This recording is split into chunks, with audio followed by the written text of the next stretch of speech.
কেন এই সূরা নাজিল হয়েছে? এই সূরার নাম আল কাফিরুন। মক্কায় নাজিল হয়েছে।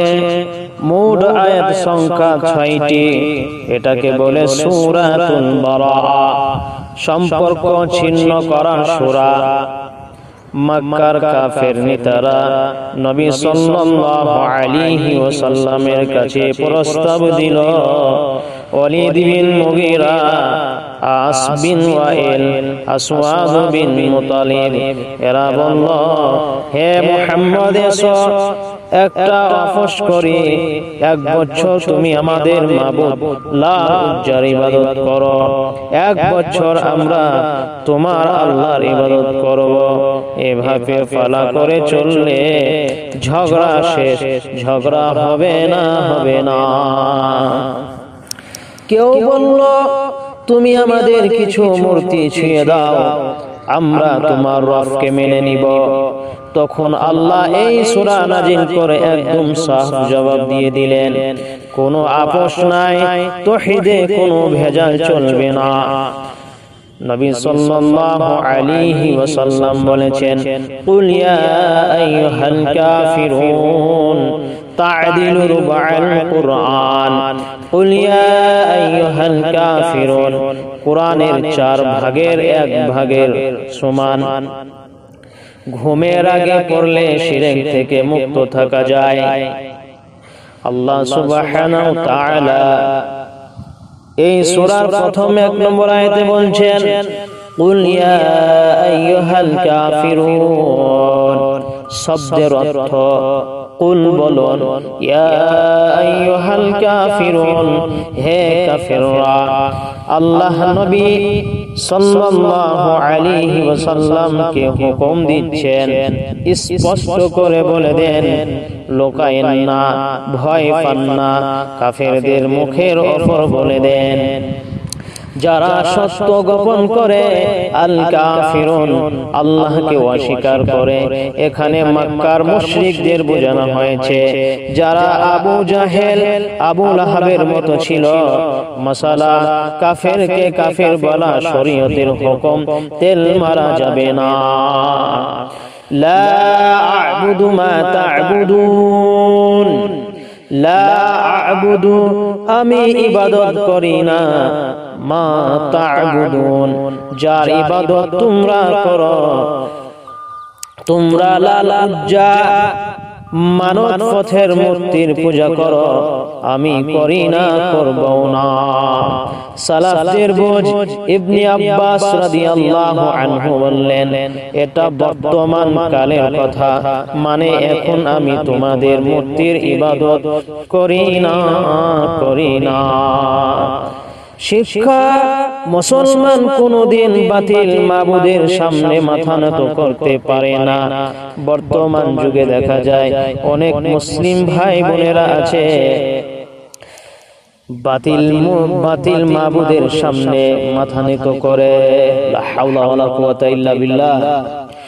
ওয়ালা আনতুম আবিদুনা মা আ'বুদ, ওয়ালা আনতুম, আর তোমরাও না, আবিদুনা, ইবাদতকারী, মা আ'বুদ, যার ইবাদত আমি করি।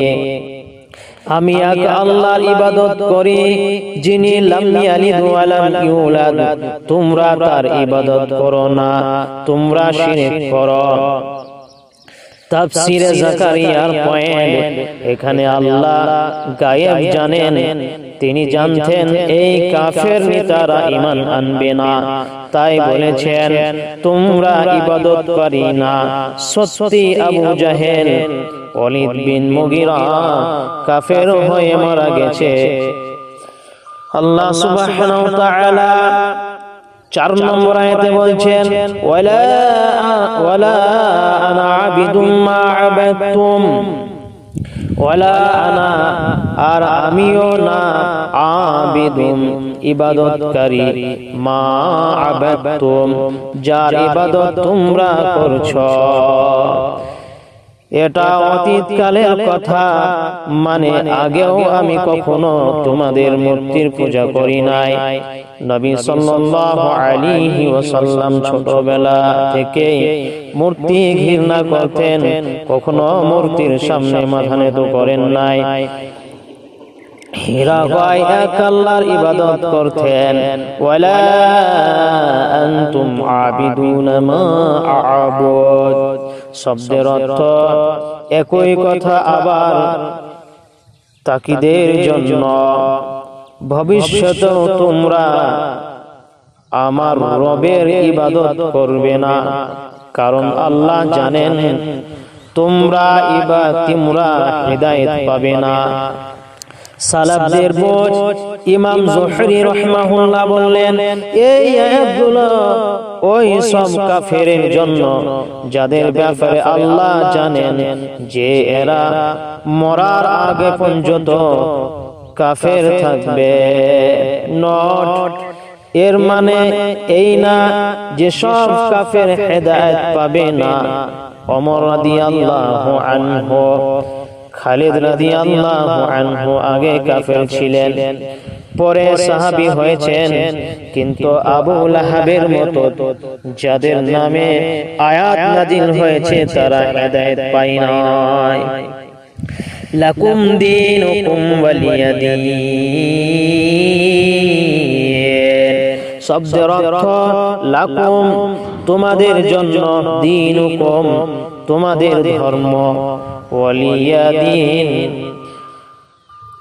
আর আমার জন্য আমার ধর্ম। তোমাদের রাস্তা আলাদা, আমার রাস্তা আলাদা, কোনো মেল নাই, কোনো আপোষ নাই। ভুল বোঝ অনেকে বলে এই আয়াত দিয়ে সব ধর্ম সমান বুঝায়। না না না, এটা ভুল। এটা বারাআত সম্পর্ক ছিন্ন করা, মানে তোমাদের কুফরি তোমাদের কাছে, আমার ইসলাম আমার কাছে, আমি তোমাদের ধর্ম মেনে নিচ্ছি না। দলিল এরপরে সূরা নাসর নাজিল হয়, সেখানে বলা হয়েছে আরাআইতান নাস ইয়াদখুলুনা ফি দীনিল্লাহি আফওয়াজা মানুষ দলে দলে আল্লাহর দ্বীনে ঢুকতেছে, তার মানে সব ধর্ম বাতিল, শুধু ইসলাম হক। সূরার মূল শিক্ষা চারটা পয়েন্ট। এক, তাওহীদে আপোষ নাই। ইসলামে নামে কেউ যদি বলে সব ধর্ম মিলে যায়, সে মুনাফিক।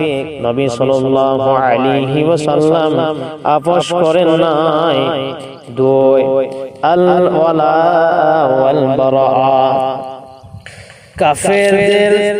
কাফেরদের থেকে অন্তর দিয়ে সম্পর্ক ছিন্ন করা ফরজ, এটাই ঈমানের অংশ।